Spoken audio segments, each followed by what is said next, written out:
Hey, here we go with the second video of the Dodge truck. There's a few things that we have to do before we can go and just bolt things on.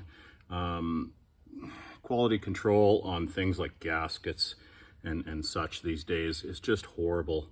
So upon putting this on the intake, it's really horrible fit up, and that wreaks havoc on airflow. So all I did was I've done one side. I just took a rasp file, a real coarse rasp file, and just cleaned that up. And then just took a rat tail file and just cleaned up the edges. But so we got to go ahead and get that cleaned up before we can move ahead. And it's pretty easy to do.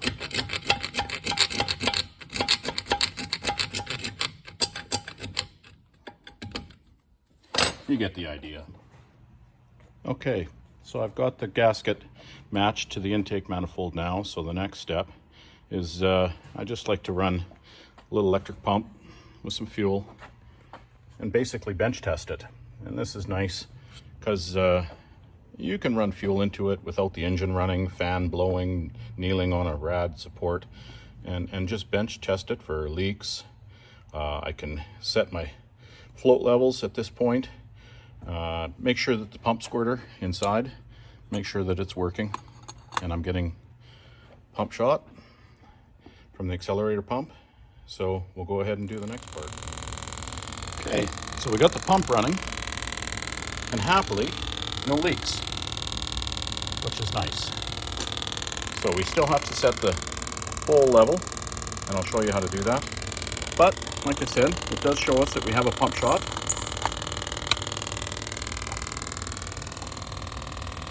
And now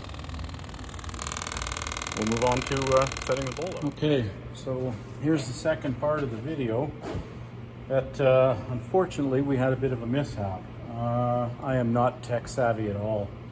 And all the video that I took of tearing it apart and getting the intake back on, I lost it. Somehow I deleted it. So unfortunately, this is kind of where we're starting. And we're actually just about ready to put the carb back on. We'll get to that right now.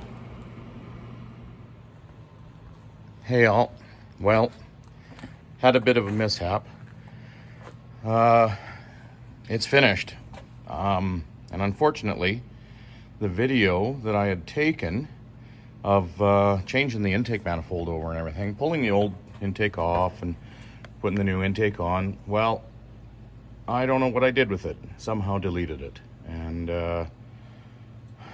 I'm not tech savvy at all. This is all pretty new to me, so I'm getting my son down to give me a hand, and maybe he can find it. I don't know. But this is where we're at now. I've got the intake and carb swapped over, and it's a runner. We'll fire it up here and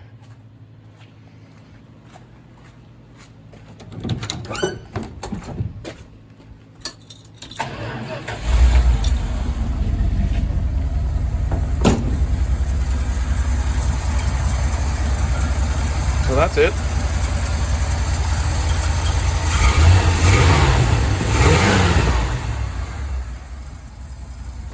So that is that spread bore Holley carburetor, and so far so good. It's seems to be nice and smooth and responsive.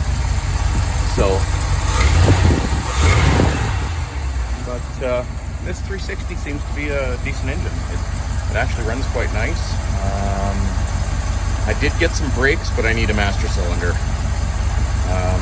So I have taken it for a short little drive, but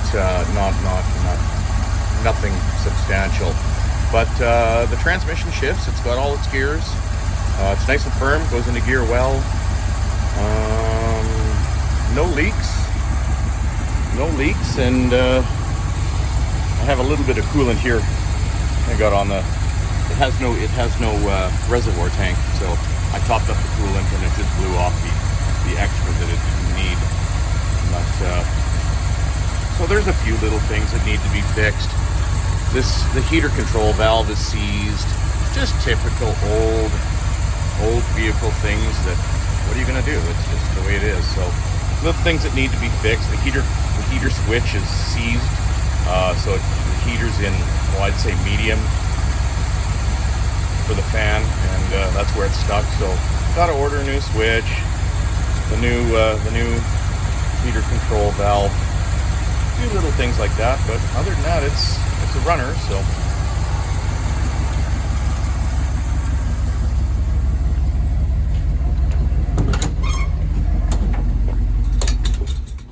So there it is.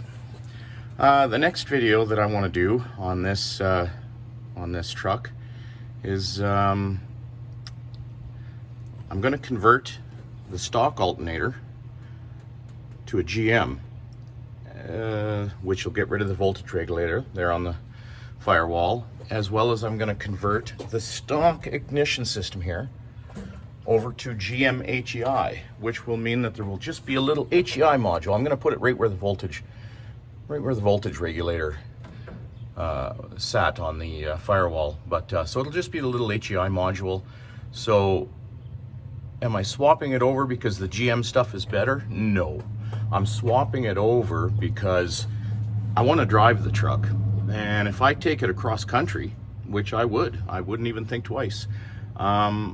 I want stuff that's readily available. So a GM alternator, you can pinch one out of a junkyard. You can always find one at a parts store.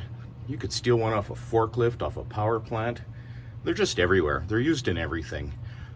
Same as the HEI module. Even if you had to get one at a parts store, you know you're going to find one. Old Chrysler voltage regulators and electronic ignition modules like this, you might be waiting for a little bit. And the other thing too is just this ignition system it's pretty archaic. So anyways, that's going to be the next video coming up. And of course, master cylinder I'm waiting on. I've got one ordered, but it's got to come in. But yeah, we'll hopefully get that up in next weekend. Thanks a lot.